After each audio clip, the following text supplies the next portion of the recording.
Morning, everyone. Good morning. It's Alan and Emily Braithwaite here, Outside Bride Outdoor Wedding Supply Network.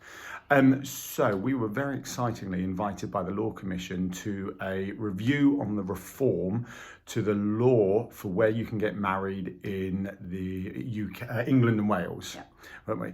And there's a couple of key aspects to this. So what they were looking at specifically was actually, it was the driver of the conversation, wasn't it? The driver of the conversation was the possible lowering and or standardising of costs for venues. So they weren't looking at the costs for the couples getting married, they were looking at the costs for the venues, because one of the bits they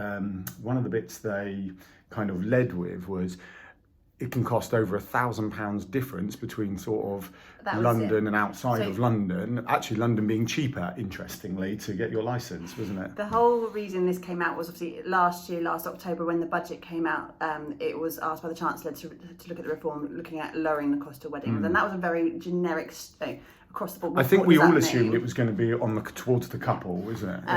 And as they pointed out, because there's no standardisation across the whole of the UK, so it's local authority driven. London actually is one of the cheapest, wasn't it? They did a complete audit of the entire country, and it could be anything between. In fact, I wrote down the medians. Between £450 and £1,500 was the difference. There's quite a few other interesting stats, actually, just referring. 42.8% of weddings in the UK. Sorry, so by weddings, we're talking about people getting legally married. So 42.8% of people who are signing that legal document get married in a hotel. So, that's a huge amount. Yeah. So can we just establish that when we're talking about weddings, we're talking about legally married. Yeah. We're not talking about a celebration in a field. We're talking about legal marriage. And the interesting thing that also came out of it is that the law is so outdated. Obviously, it's back in 1836. 1836, but there was the in 1995 was the Approved Premises Act coming out as well. But really, in terms of why and where and how you get married, it's very outdated. And everyone across the board was really accepting of the fact that something needs to change, how that changed. The problem being that obviously standardising approved premises and standardising that sort of where you can solemnise your wedding is very difficult, because if you are in the middle of a field and you have one wedding there and that still needs to be approved, that's £1,500 potentially for that one venue to be approved, plus potential planning cost. So I think that's a really key part. So there was kind of, I appreciate we're jumping around, but there was so much happened that I think it's going to be one of those that there was kind of two parts to the where can you get married conversation yesterday. Part one was currently you have all of these approved premises that have got a license to hold a marriage, but is the cost so high that by the time they've done that, they basically have to turn themselves into a wedding venue to be able to kind of recoup the cost to make it all worthwhile. So they were looking at other places you may want to get married, whether that's just a couple a year or 20 a year or something like that. So there's discussions on trains and boats and fairgrounds and all these other places where McDonald's was in discussion. So that was kind of part one. Part one was places that could technically be an approved building already, but because the need to become a wedding venue on top of that to recoup the cost, they don't do it. Part two, or kind of not part two, but at the same time, was fields, forests, campsites, and everything we sort of, we champion at the Outside Bride. And interestingly, the makeup of the people around the table in the review, there was Bride Book were there, Guides for Brides were there. Then there was, hi guys. Then there was some very London venues. So everyone outside of London, you'll understand what we mean by that. And kind of worried that if actually only the London venues were there, that this conversation would have gone very differently. Then there was local authority from, I think they were Lancashire or something like that. Then a local London registrar, kind of senior registrar was there. And then there was us and Nikki from Fiesta Fields championing truly outdoor weddings. And I say championing, there was no drama or anything, but we were just putting that perspective forward. Because not only that, it's there. We all recognise there are very different types of brides and grooms out there in the world. There are those who want to go to lovely luxury high class wedding Well, that was hotels. one of the London venues was pretty much implying everyone wanted £100,000 wedding, and we're like, where's your venue again? You know, Richmond, is it? Yeah, it's not like that in Andover. Yeah. And then obviously there are you guys. Sorry, Andover. I come from Andover. A lot of you guys, obviously, who want to have that bespoke, beautiful outdoor ceremony that is of your dreams, and making sure that there is a happy medium. So there are lots of things that people are considering, and this is a long game. So this is not going to like become law next year.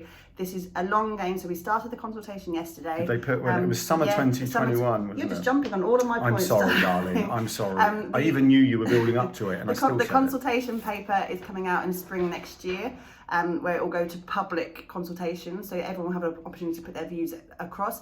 And then the Law Commission will make their advisory report that will go to government in spring 21. So it's a long game still. So if you're holding out to get married and you want to have it an outdoor ceremony, I wouldn't suggest waiting too long because it's going to be a good couple of years until it comes out. And even when they put the kind of outcomings of it out in summer 2021, that's still only a recommendation to the government. And they're going to be looking at a lot of things. So we've talked about approved premises, and we've talked about why it needs to be under a covered roof. And the reason actually was quite an interesting reason, is we had a registrar in the room as well.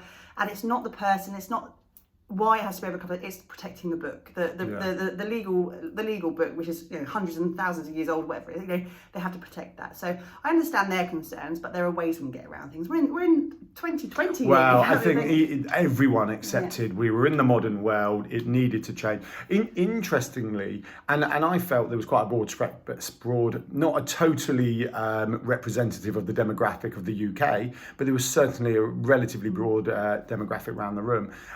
Everyone agreed that the sanctity of marriage is still important. Yeah. We still agreed there should be a bit of dignity involved. So someone dignity said, was a big word, yeah, actually. Someone said, yeah, but we don't want it to go the way of like drunk Vegas weddings. And we sort of suggested that actually that would only ever be an extreme minority in this country anyway. And it does seem from our experience that the vast majority of people still want it to be a very special day with sanctity and dignity, etc. We've been to so many celebrant-led weddings and non-legal ceremonies. I've never been to a wedding where it's been absolute raucous and unsafe and non-dignified. I think everyone understands when you're getting married, be it celebrant-led, humanist wedding, a religious ceremony, people understand they're there for a reason, and I don't think that is an issue. The other thing they discussed yesterday was whether we look at licensing venues or having more of a flexible approach where it doesn't have to be pre-approved beforehand. It can be as long as it's deemed safe and dignified. Yeah. And the other thing I was looking at, rather than licensing the premises, licensing the person. So making sure that the registrar or whoever's leading that ceremony has the legal power to do so, has the ability to go with that couple and look at it and go, I think this is appropriate, this is not appropriate. So it's looking at lots of there are there was a big conversation about safety as well, wasn't there? Because one of the concerns from the venue perspective was, yeah, that's all very well, but we have our venues are safe, fire certificates, etc., etc., etc. What we don't want is every willy-nilly place being able to get a license, But we're like, well, hold on. Actually, counterjecting that, but you can still have a garden party, a birthday party, and everything else without the word wedding in it, and you don't need any of that. So it was a very to and fro. I think it was stripping that back, realising what's going to be a commercial event space, and I appreciate, again, fire safety, making sure it's going to be day in, day out, 150, 200 people coming through those doors, and making sure that's safe, there's a right toilets amounts, and I might disabled access. Understanding that and complete understanding in that sort of thought process, but also that polar extreme of actually it's a one-off event. We want to do it in this place. Well, that was as long as the registrar is safe and happy to do so, and as long as the couple's happy to do so. There was certainly no end point found. It was definitely just a discussion. There was no solving of the issue, but there was still a conversation around volume. So if because there's the 28-day law, for those who know, pretty much for up to 28 days, you can, within reason, do what you want on a property. So actually, if it was within 28 days, do you need, the driver might be volume. It could be volume. Yeah. So if you're only having 1 or 2 weddings a year, then it doesn't need to fall into that category of a wedding venue. Because, there was a discussion about private homes. People want to get married at the family, legally married at the family home, and all these other things like we see in Hollywood, overlooking the Pacific Ocean. Yeah, so it was very. So just to go through as a really quick, because we are appreciate. Yeah, let's try and wrap up. You do that, and then Yeah. I've got three interesting things So to learn. the consultation process will cover 5 main principles. Those, excuse me, those 5 main principles will cover certainty and simplicity, which I think is a big thing, making Yeah. the entire process so much more simple than it is, because it's quite convoluted. Fairness and equality, protecting the state's interest, respecting individuals' wishes and beliefs, and removing any unnecessary regulations so as to increase the choice and lower the cost of wedding venues for couples. So there's a lot of things, and obviously, as they explained last night, a lot of them are quite opposing. For example, protecting the state's interest may go against respecting individuals' wishes and beliefs. So it's kind of making sure that they take all things into consideration and make sure there's maybe a halfway point for everybody. Yeah. It's not necessarily going to be perfect, but it sure as hell going to be much better than what it was. And the good thing was that they really want to do this. Yeah, well, the Law Commission do. Apparently, the Law Commission lobbied the government 2013. to get this sorted. So hopefully there'll be some movement. And of course, as we are in conversation with it, we'll try and keep you updated as much as we know, as we know. A couple of interesting things we learned yesterday. Basically, if you are having a Quaker or Jewish wedding, you can currently get legally married anywhere. And the other one is, God forbid, if it was on your deathbed, we found interesting, that can be anywhere either. And we found interesting that model exists, but is limited to a very understanding reason, but actually the model already exists, so it's just rolling it out. It's just rolling it out. Yes. Cool. That's it. One last thing. If you want to read more, you can go to www.lawcom.gov.uk/project/weddings, and I'll post that link in here as well. Thanks for listening. Thanks, everyone. Bye.